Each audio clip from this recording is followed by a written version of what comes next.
金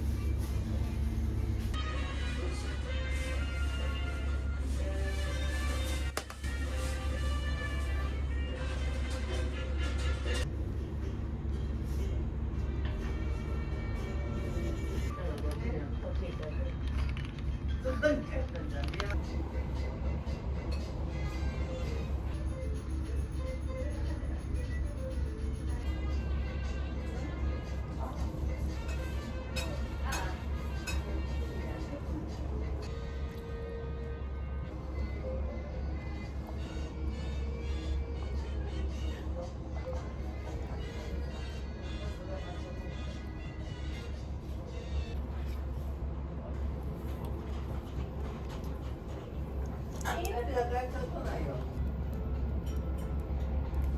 今日金曜日でしょ。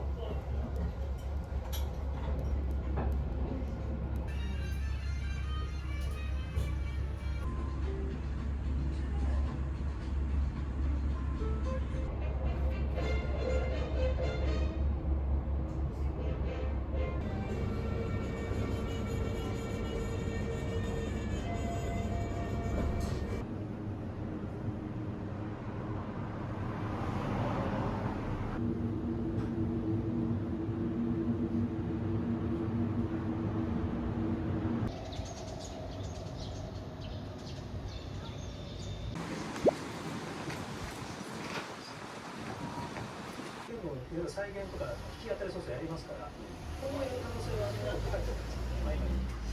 有田さん、これ共同系相当慎重に調べてると思うんですけども、まだ死体遺棄容疑の入り口なんですか。そうですね、これ入隊の紛争が進んでるという話に出てますけども、これ科捜研の成績には反映されないけど結構大きな成績。